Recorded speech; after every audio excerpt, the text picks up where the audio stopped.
तो hello everyone, आप सभी का स्वागत है लेट्स स्टडी द बेसिक में। आई होप आप सभी अच्छे से होंगे और हमारी वीडियो को काफी इंजॉय भी कर रहे होंगे। तो चलिए अब मेडिवल हिस्ट्री में 12th से लेकर 15th सेंचुरी में एक डाइव लगा के आते हैं और देखते हैं कि दिल्ली जो इतना इम्पोर्टेंट शहर है वो कैसे इम्पोर्टेंट हुआ उस टाइम। तो आप बेसिकली अगर प्रीवियसली चैप्टर को देखोगे तो वहां हमने कावेरी डेल्टा के बारे में पढ़ा और बहुत सारे लार्ज किंगडम्स के बारे में पढ़ा कि भाई वहाँ साउदर्न में चोलास थे, ठीक है, राजपूत राजा थे, ठीक है। अब बारी कर लेते हैं हम दिल्ली की तरफ कि दिल्ली इतना इम्पोर्टेंट पहले नहीं था, पर जैसे ही 12th सेंचुरी आती है, ठीक है, जैसे ही 12th सेंचुरी आती है तो दिल्ली थोड़ा थोड़ा इंपॉर्टेंट होना स्टार्ट हो जाता, थोड़ा थोड़ा नहीं मतलब उस टाइम तो बहुत इंपॉर्टेंट था। तो दिल्ली 12वीं शताब्दी में 12th सेंचुरी में इंपॉर्टेंट होना स्टार्ट हो जाता है। अब दिल्ली पर सबसे पहले ऐसे नहीं कि इन शासकों ने ही आके, सुल्तानों ने आके ही इस पे राज करना स्टार्ट कर दिया। दिल्ली पे सबसे पहले मतलब जो हमारा नॉर्दर्न एरिया है उस पे पहले जो हमारे हिंदू राजा थे वो राज्य करते थे। तो दिल्ली पे सबसे पहले अगर किसने शासक किया तो वो थे तोमार, ठीक है, ये राजपूत है। तो तोमार राजाओं ने अपना पूरा अच्छे से दिल्ली पे अपना वही राज्य किया, जब तक उनका चल सकता था उन्होंने राज्य किया। उसके बाद क्या होता है, एक टाइम होता है ना कि डिक्लेरेशन का पीरियड स्टार्ट हो जाता है। तो ऐसे ही होता है, तोमारों को हरा देते हैं कौन, चौहान, जिनको हम चहामान पढ़ते आए थे ना, और ये अजमेर से थे। तो ये चौहान है जो अजमेर से हैं, और अब ये इनको हरा के दिल्ली पर अपना आक्रमण कर लेते हैं चौहान, ठीक है। जिसमें आप सबसे मेन नाम सुनोगे पृथ्वीराज चौहान का। सबसे मेन नाम किसका है, पृथ्वीराज चौहान का। भाई अब पृथ्वीराज चौहान अच्छे से राज्य कर रहे हैं, पर क्या होता है 1191 में मोहम्मद गोरी, एक जो सुल्तान है वो मोहम्मद गोरी, वो आक्रमण करता है। तो पहले तो 1191 में जो पृथ्वीराज चौहान है उसको हरा देते हैं, बट जब 1192 में दोबारा से वॉर होती है ना इन दोनों के बीच में, तो पृथ्वीराज चौहान हार जाते हैं, ठीक है, और उनको वो अपने साथ रंगून ले जाता है मोहम्मद गोरी। अब यही चलता रहता है।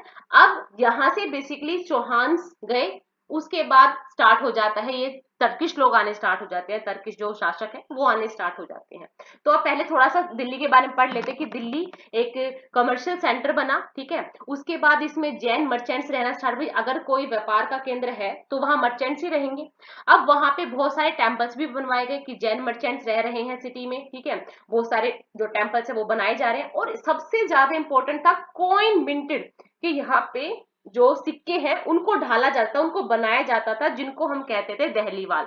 तो क्वेश्चन आता है कि दहलीवाल क्या है। सो कॉइन माइंटेड है called Dehliwal had a wide circulation, की बहुत बड़े एरिया में या बहुत जगह जगह इन सिक्कों की ढलाई की जाती थी, जिनको दहलीवाल कहा जाता है। So the transformation of Delhi into a capital, की पहले सिर्फ दिल्ली दिल्ली थी, ठीक है, उसका एक बहुत बड़े वास्ट एरिया में कैसे इसका एक्सपेंड हुआ, इसके लिए हम स्टार्ट करेंगे 13वीं सेंचुरी से, कि 13वीं शताब्दी के शुरुआत में ही हम देखेंगे कि जैसे जैसे ये लोग क्या आ जाते हैं, ये टर्किश लोग आते हैं, फिर खिलजी वंश आता है, तुगलक वंश आता है, सैयद वंश आता है, लोधी डायनेस्टी आती है। तो ऐसे करके 5 टोटल डायनेस्टीज होती हैं। सो 5 dynasties that together made the Delhi सल्तनत, कि दिल्ली को दिल्ली सल्तनत बनाने में 5 डायनेस्टी का बहुत बड़ा रोल है। अगर आप मैप देखोगे, मैप में आप देखोगे दिल्ली एक ऊना, ठीक है, आप दिल्ली एक ऊना देखोगे, आप दिल्ली श्री देखोगे, जहां पना देखोगे, ऐसी बहुत सारी जगह है जो बहुत इंपॉर्टेंट हुई इस वाले टाइम पीरियड में, ठीक है। अभी रूलर्स देख लो, इनको बिल्कुल एकदम से याद नहीं होंगे, बार बार जब ये हमारी बुक्स में आएंगे बार बार इनका नाम तो आपको याद हो जाएगा। तो यह कुछ इंपॉर्टेंट राजाओं के नाम दे रखे हैं, जैसे आप देखोगे जो तोमर है, तोमार थे, उसमें अनंगपाल इंपॉर्टेंट था, ठीक है, जो राजपूत डायनेस्टी है। फिर चौहान डायनेस्टी आती है, आपने देखा पृथ्वीराज चौहान जो 1175 से 1192 तक रहते, 1192 में इसको मोहम्मद गोरी ने डिफीट कर दिया था, ठीक है। फिर टर्किश लोग आते हैं जिसमें कुतुबुद्दीन ऐबक, इल्तुतमिश। अब आप देखोगे ना ये जो हमारी वो है दिल्ली में है, दिल्ली में बहुत सारे ऐसी चीजें हैं जो किसने बनाए, इन तुर्कों ने ही बना के दी हैं, ठीक है। उसके बाद आप देखो खिलजी डायनेस्टी है, तुगलक डायनेस्टी है, शेर डायनेस्टी है। तो इतना सब इसके आज तो इसमें नहीं है, आज हम सिर्फ कुछ एक दो शासकों के बारे में ही पढ़ेंगे, सुल्तानों के बारे में पढ़ेंगे। So understanding Delhi under the sultan. अब हम पढ़ेंगे कि जो ये दिल्ली के सुल्तान थे, ये दिल्ली में रह के करते क्या थे, या दिल्ली का उन्होंने जो इतिहास है वो कैसे बनाया। सो हिस्ट्रीज आर नोन एज त्वारीख। अब ये लोग हिस्ट्री को, इतिहास को त्वारीख बोलते थे, ठीक है।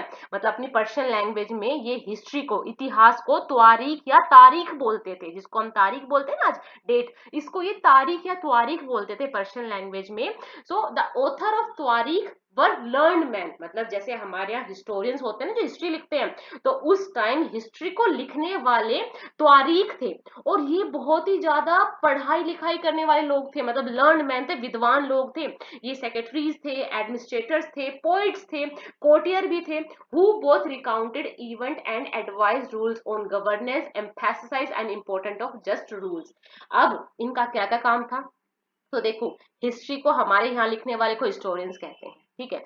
वहां पे हिस्ट्री को जो लिख रहे हैं उनको त्वारीख कहा जा रहा है। और ये त्वारीख कौन है, बहुत ज्यादा लर्न मैन है। ये सेक्रेटरी भी है, उस शासक के सेक्रेटरी भी है सुल्तान के, ये मंत्री भी है, ठीक है। ये राजा को, प्रशासन को कैसे चलाना है, ऐसे बातें भी बता रहे हैं, उसको जस्टिस करना भी बता रहे हैं, उसको बता रहे हैं कि अब आप ये मत करो, आप ये करो। तो आप बेसिकली देख रहे हो कि त्वारीख वो लोग हैं जो बहुत लर्न मैन है, जो शासक के सेक्रेटरी हैं, एडमिनिस्ट्रेटर है, पोइट है, कोर्टियर भी है, और ये एम्फेसिस करते हैं कि जस्ट ऑफ रोल को, एडवाइस करते हैं रूलर्स ऑन गवर्नेंस को। तो बेसिकली त्वारीख ये, ठीक है। अब है फाइंडिंग अबाउट दिल्ली सुल्तान। अब ये जो दिल्ली सुल्तान के बारे में हमें कहां से पता चला, इन त्वारीख से पता चला। पर अब ये भी तो पता होना चाहिए कि त्वारीख लिख क्या रहे थे। तो देखो, पहली बात है कि जो त्वारीख लिखने वाले थे, ये लोग शहरों में रहते थे, मतलब दिल्ली में ही रह रहे हैं, ये किसी गांव के एरिया में तो गए नहीं। तो गांव के एरिया का इनको नहीं पता, अगर उन्होंने कुछ लिखा है तो गलत ही लिखा है, क्योंकि सिर्फ ये दिल्ली में ही रह रहे थे। दूसरी बात है कि ये जो भी कुछ लिखते थे सुल्तान के लिए लिखते थे, और सुल्तान से बहुत सारे हीरे जवाहरात और रिच रिवॉर्ड लेने के लिए लिखते थे। मतलब सिर्फ सुल्तान की प्रशंसा लिखेंगे, सुल्तान का जो कोई भी काम होगा उसकी सिर्फ अच्छाई और बड़ाई लिखेंगे तारीख के writers. And these authors advise rulers on the need of preserve an ideal social order based on birthright and gender distinctions। अब ये क्या है, ये राज शासक को बोलते थे कि देखो भाई, आप राजा बने हो, आपके बाद आपका बेटा बनेगा, आपके बेटे के बाद आपका बेटा बनेगा, किसी और को या सुल्तान बनने की कोई आवश्यकता है ही नहीं। दूसरी बात, जो शासक बनेगा वो एक मेल ही होगा, कोई फीमेल राजा या सुल्ताना नहीं बनेगी, ठीक है। तो ये यही एडवाइस करते थे राजा को, ये त्वारीख वाले, कि भाई ये जो चीज है वो आइडल बेस होनी चाहिए। और ये इसको कहते हैं कि भगवान ने बोला है, बताओ, उनके अल्लाह ने बोला है कि ये मेल डोमिनेट सोसाइटी होनी चाहिए, कोई भी लड़की नहीं होनी चाहिए, जो सुल्ताना है वो कोई लड़की नहीं होनी चाहिए, और एक बर्थ राइट चलना चाहिए। पर इस आइडिया को हर कोई नहीं मानता था। भाई अगर आपको भी बोलेंगे तो आप भी तो मना करोगे, भाई ये क्या है, अगर मेरी वाइफ में या मेरी बेटी में इतने गुण है तो मैं उसको उत्तराधिकारी बना के जाऊंगा ना। तो यही बात थी, ये चीजें बहुत सारे लोगों को पसंद नहीं थी। अब है सर्कल ऑफ जस्टिस। अब फारिक एक मुदाबिर, एक 13 सेंचुरी में ये होते हैं, और ये बताते हैं कि राजा के बिना सोल्जर्स नहीं है, और सोल्जर्स के बिना राजा नहीं है, ठीक है। And soldiers can not live without salaries. अब यही बात है, यहाँ पे अब थोड़ा थोड़ा आपको बताया जा रहा है, पहले तारीख बताया जा रहा है, अब फरीक मुदाबिर इन सोल्जर्स के बारे में या पीजेंट्स के बारे में क्या सोचते हैं तो वो बताया जा रहा है। ये छोटे छोटे कॉलम्स हैं आपकी इसमें, कि 13वीं शताब्दी के एक इतिहासकार है, ठीक है, एक इतिहासकार है, क्या कौन है, फख ए मुदब्बिर। वो कहते हैं कि एक राजा का काम सैनिकों के बिना नहीं चल सकता, और सैनिक बिना सैलरी के नहीं चल सकते। अब ये जो सैलरी वो आएगी कहाँ से, ये आएगी किसानों की तरफ से। अब किसान कैसे देंगे, but peasant can pay revenue only when they prosperous and happy. अब ये वहां पे बताते हैं कि देखो, आप सिर्फ अपने अपने बारे में सोचो, इन किसानों के बारे में सोचो, कि अगर आप एक अच्छा एनवायरमेंट दोगे, आपके किसान अच्छे से रहेंगे, उनको बहुत सारी फैसिलिटीज मिलेंगी, तो वो अच्छा अनाज उगा उगा के देंगे, अच्छा रेवेन्यू आएगा तो अपने सोल्जर्स को अच्छी सैलरी दे पाओगे। तो ये बेसिकली वहां के एक तरीके के रूरल जो एरियाज है उनके बारे में इन्होंने लिखा है। जैसे जो तुआरिक वाले हैं वो तो सिर्फ राज जो सुल्तान है उसके बारे में लिख रहे हैं। अब यहाँ पे फख ए मुदब्बिर नाम का जो 13th सेंचुरी में इतिहास का है, वो अब आपका ध्यान शिफ्ट कर रहा है जो रूरल एरियाज में जो चीजें चल रही हैं उसके लिए। So this happen when the king promote justice and honest governance. ये तभी हो सकता है जब राजा न्याय करे और एक बिल्कुल ऑनेस्ट ईमानदारी से शासन करे। ठीक है, तो बीच बीच में जहां ये लोग कहीं और सुल्तान की तरफ हमारा ध्यान एकत्रित करते हैं, वहीं इतिहासकार बीच में आके रूरल एरियाज की तरफ भी हमारा ध्यान आकर्षित करते हैं। अब एक बहुत अच्छे इतिहासकार होते हैं मिनाज अस सिराज, ठीक है, मिनाज ए सिराज है, ठीक है। अब इसने एक उस व्यवस्था के बारे में जो हम पीछे पढ़ के आए ना कि ये अधिकार होते हैं, एक मेल डोमिनेट सोसाइटी होनी चाहिए, ये होना चाहिए, तो वहीं पे एक मिनाज ए सिराज ने रजिया के बारे में अपने थॉट्स रखे हैं। हालांकि वो मानता है कि रजिया सुल्ताना बहुत ज्यादा वीर है, मतलब बहुत ज्यादा उसके अंदर गुण है एक अच्छी राजा रानी बनने के, बट वो डिनाई कर रहा है। क्यों? ये एक मेल डोमिनेट सोसाइटी है। तो यहाँ पे आप देखोगे 1236 में सुल्तान इल्तुतमिश होते हैं। अब वो सुल्तान इल्तुतमिश के होते तो लड़के भी हैं, पर उसके लड़के उतने अच्छे नहीं होते जितनी ब्रेव उनकी लड़की होती है जिसका नाम है रजिया। ठीक है, रजिया। अब वो क्या करता है, अपने लड़कों को हटा के गद्दी पे रजिया को बैठा देता है कि रजिया बनेगी सुल्ताना। ठीक है, so the chronicle of the age Minhaj Asiraj recognise that she was more able and qualified than all her brothers. अब मिनाज सिराज भी मान रहे हैं कि भाई जो रजिया है वो अपने भाइयों से ज्यादा क्वालिफाइड है। ठीक है, पर एक लड़की होने के वजह से उसको वो उस पिक्चर में एडजस्ट ही नहीं कर पा रही। ठीक है, मतलब बहुत ज्यादा ब्रेव है, ये बहुत ज्यादा, इसको पूरा लड़ाई करना, आना जाना, घुड़सवारी, ये सब आ रखा आता है, पर उसको अगर वो एक फीमेल है तो उसको इस पिक्चर में डिपिक्ट कर ही नहीं पा रही। So she was remove from the throne in 1240। अब उसको क्या करते हैं, हटा देते हैं, 1240 में उसको पद से हटा देते हैं। अब है Minhaj Siraj thought that the queen rules went against. अब वो ये मानता है कि जो ये लड़की है ना, ये लड़की होके भी लड़कों के गुण लेके आई है, मतलब एक फीमेल होके भी मेल के गुण लेके आई है। पर ऐसा नहीं कि उस टाइम में सिर्फ रजिया ही ऐसी थी, कि रजिया ही ऐसी थी। उस टाइम में ऐसे बहुत से थे जो क्या कर रहे थे, इस वाले गुण को एक्सेप्ट करके बैठे हुए थे। ठीक है, जैसे अभी यहाँ पे एक बात आती है, क्वीन रुद्रम्मा देवी। ठीक है, ये है क्वीन रुद्रम्मा देवी। ठीक है, अब ये भी अपने आप को एज अ क्षत्रिय मानती थी। वो वारंगल की थी और वो कहती थी कि मैं भी एज अ मेल ही हूँ, कि भाई मैं भी एक एज अ मेल ही डोमिनेट कर रही हूँ। ठीक है, ऐसे ही अगर आप कश्मीर में जाओगे तो वहां आपको दिखाई देगी दिद्दा, क्वीन दिद्दा। तो आपको सिर्फ नाम याद रखना है, वारंगल से है रुद्रम्मा देवी। ठीक है, ये आंध्र प्रदेश में है वारंगल। ये भी ऐसी सुल्ताना के जैसी थी, ऐसी कश्मीर में दिद्दा है। इन्होंने क्या किया है कि ये मेल डोमिनेट सोसाइटी थी, ये इसके खिलाफ थी कि भाई हम भी सीखेंगे युद्ध करना, हम भी सीखेंगे, हम भी पढ़ाई करेंगे, हम भी वॉर में जाएंगे। तो ये लड़कियां इस चीज का डिपिक्ट करती है कि रुद्रमा देवी, दिद्दा और ऐसे ही सुल्ताना। ठीक है, पर जो ये सोसाइटी है पूरी मेल डोमिनेट सोसाइटी, उनको ये पसंद नहीं आ रही। A closer look administration under the Khilji and Tughlaq. अब हम पढ़ते हैं कि जो खिलजी और तुगलक है उनके अंदर एडमिनिस्ट्रेशन कैसा रहा। ठीक है, कि उन लोगों ने कैसे कैसे एडमिनिस्ट्रेशन किया उसके बारे में पढ़ते हैं।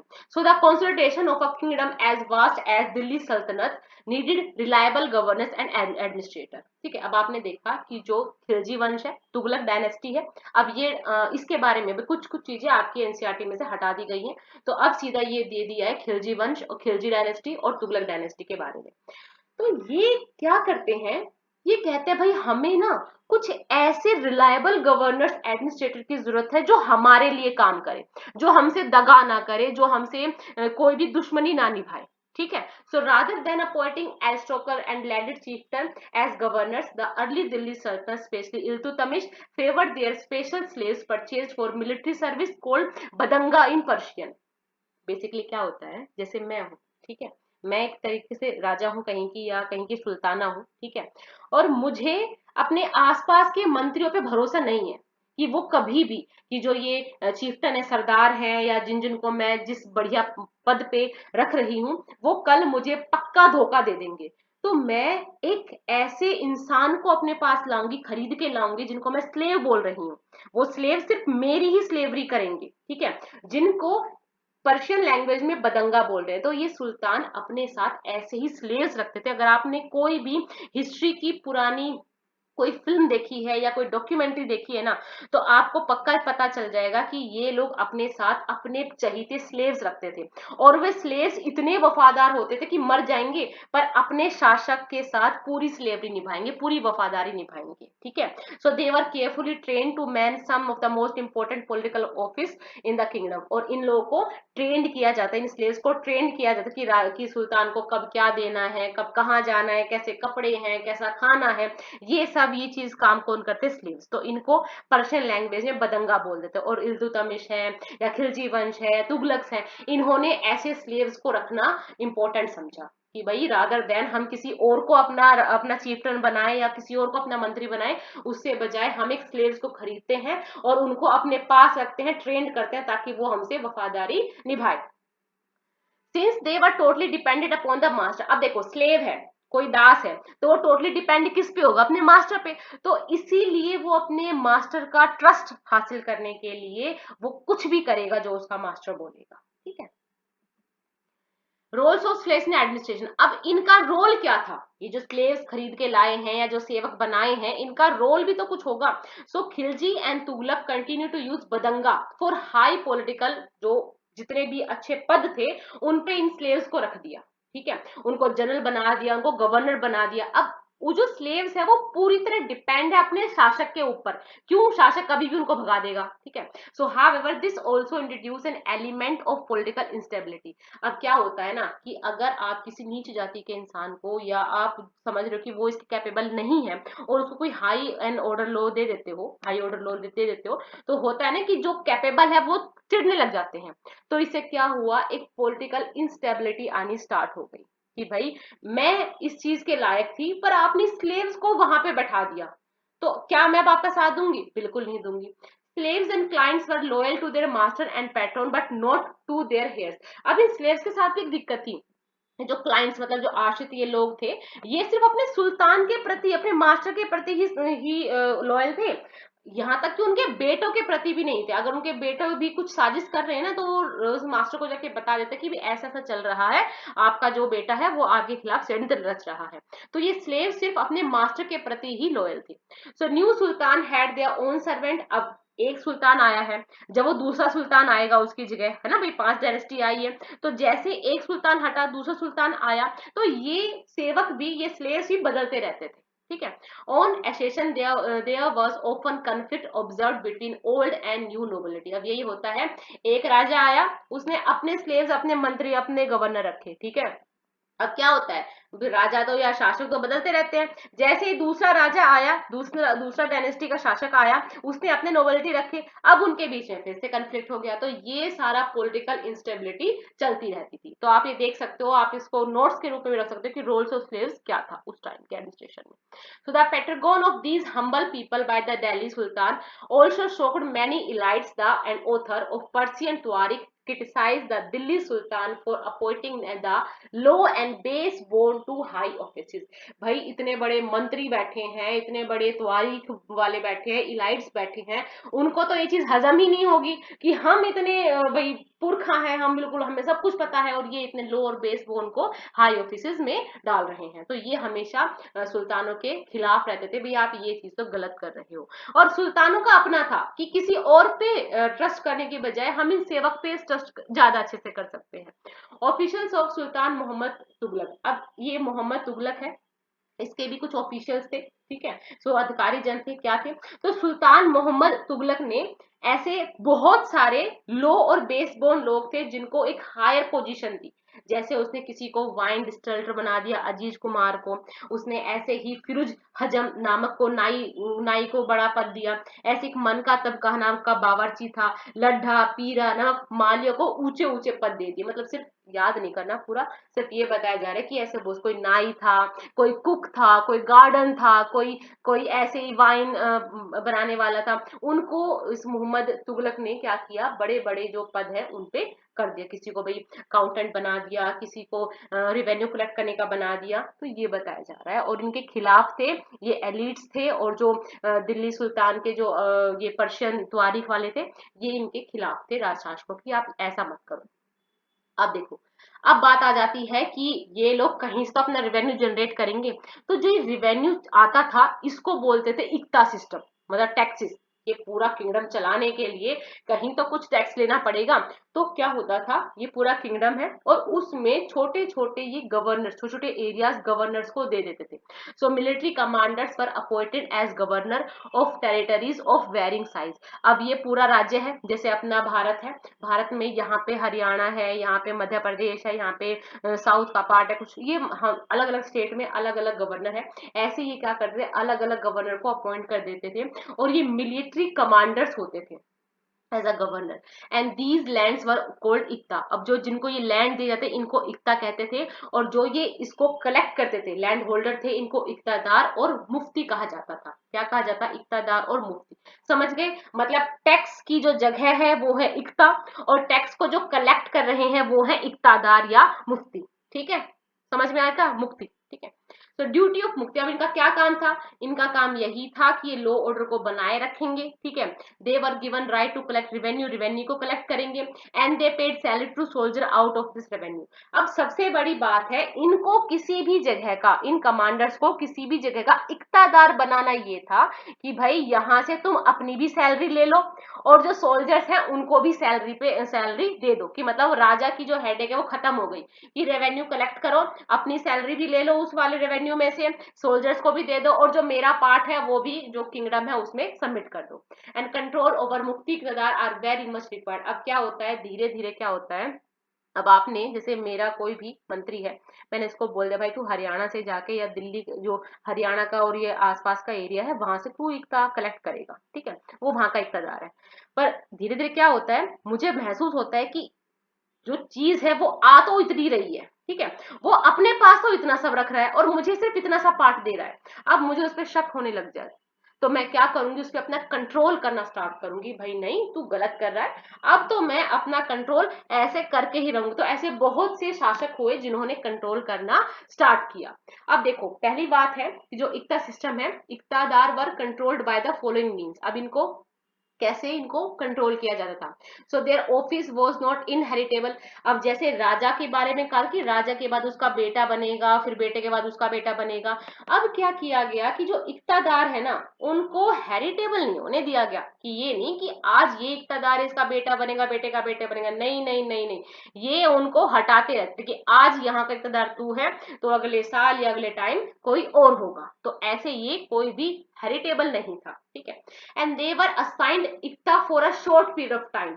अब ये है कि उनसे कहा गया कि बस आप कुछ टाइम के लिए इक्ता का जो टाइम है का है उसको संभालो। एंड ट्रांसफर ऑफ इक्तादार, कि जैसे होता है ना कि यहाँ से अब टीचर्स हैं, यहाँ इतना हो गया इनका टाइम पीरियड, अब उनको कहीं और शिफ्ट कर दिया, ऐसा ही यही है, इक्तादारों को भी शिफ्टिंग का या इनका ट्रांसफर का पोर्शन चलता है कि एक को यहाँ चला गया, एक मध्य प्रदेश चला गया, एक गुजरात चला गया, एक यहाँ चला गया, वहां चला गया, मतलब इन्होंने ऐसे करके इनको ट्रांसफर करते रहे।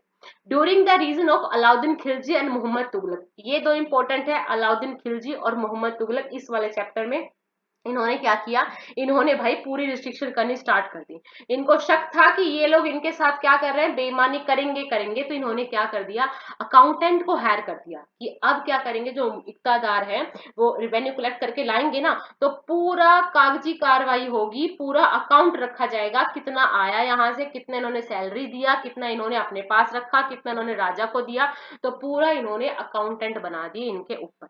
and it was strictly observed that mukti iqtadar collect the taxes prescribed by the state and kept the required no for soldiers only। अब इन्होंने ये बोल दिया कि जो इक्तादार हैं या जो ये मुक्ति हैं ये क्या करेंगे, वही टैक्स को कलेक्ट करेंगे जो सिर्फ स्टेट में बताया गया है।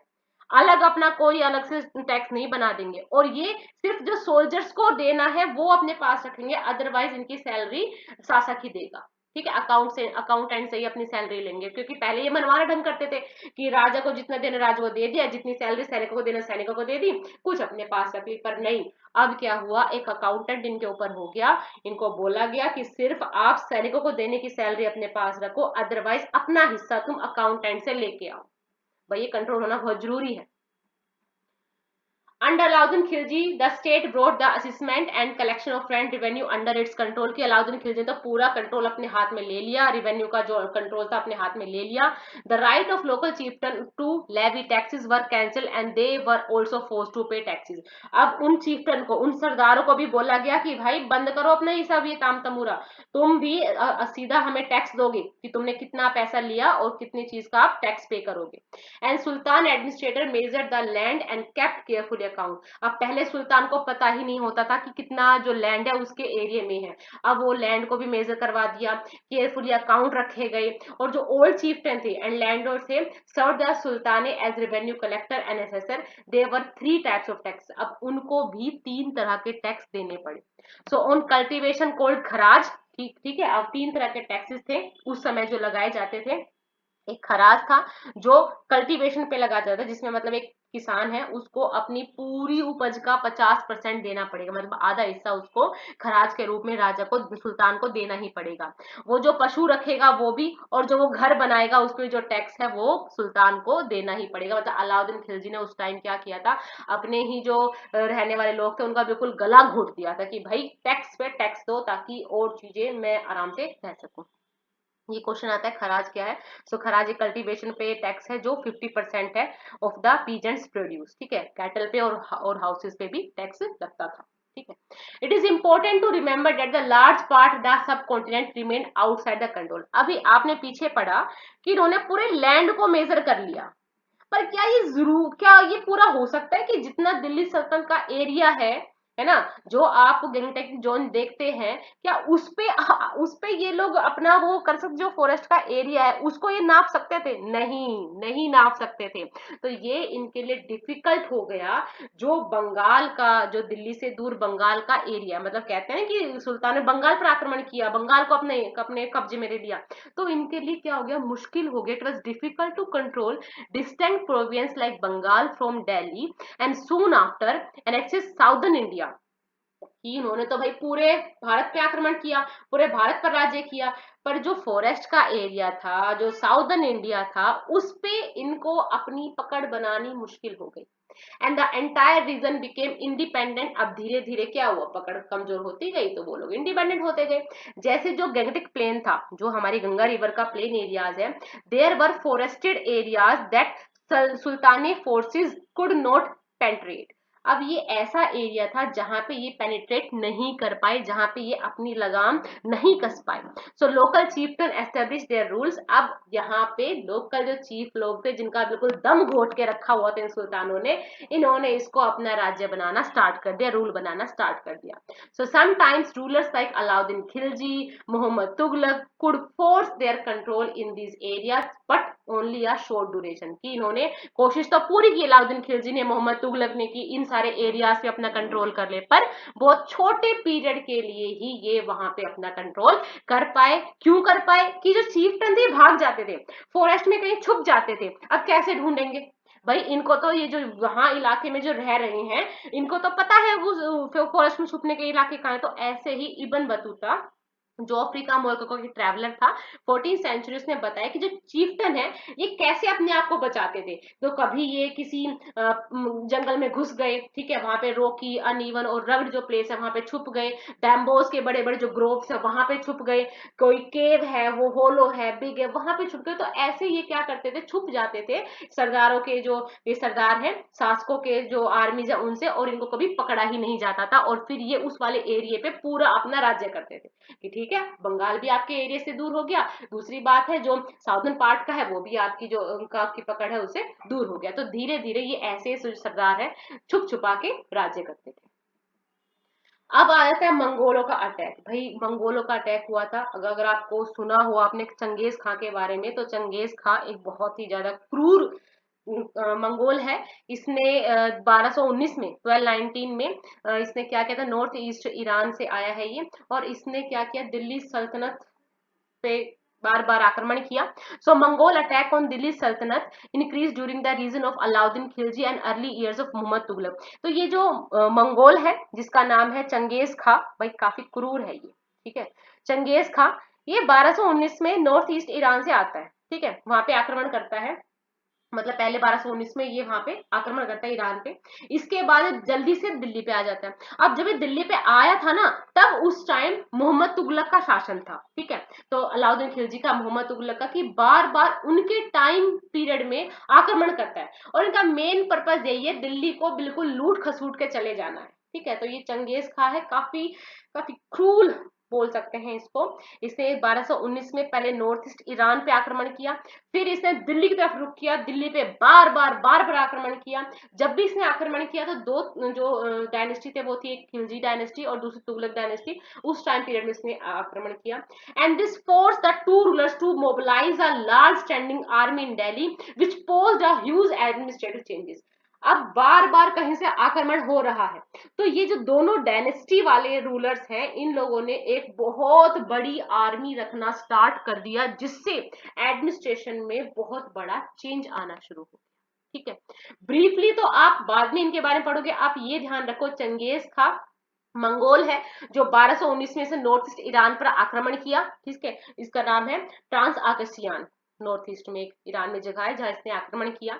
उसके बाद इसने बार बार दिल्ली सल्तनत पर आक्रमण कर दिया, और जब इस आक्रमण कर रहा था, जो दो रूलर थे जो बार बार इससे आक्रमण का शिकार हो रहे थे, वो थे अलाउद्दीन खिलजी और मोहम्मद तुगलक, अलाउद्दीन खिलजी और मोहम्मद तुगलक। और इसके बार बार आक्रमण करने की वजह से ही इन दोनों राजाओं ने बड़ी बड़ी आर्मी रखना स्टार्ट कर दिया, जिससे दिल्ली के एडमिनिस्ट्रेटिव जो पोर्शन है उसमें बहुत बड़ा चेंज आना स्टार्ट हो गया।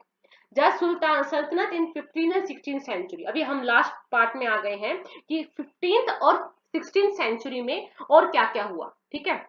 तो जो सल्तन डायनेस्टी थी, रूल दिल्ली आगरा, 1526 तक हम पढ़ेंगे। So by then Jaunpur, Bengal, Malwa, Gujarat, Rajasthan and the entire south India has independent ruler. होता है ना, धीरे धीरे धीरे धीरे जौनपुर में, बंगाल में, मालवा में, गुजरात में, राजस्थान में, ये जो साउथ इंडिया का जो पार्ट है, यहाँ पे अपने खुद के इंडिपेंडेंट रूलर्स उठने लग गए।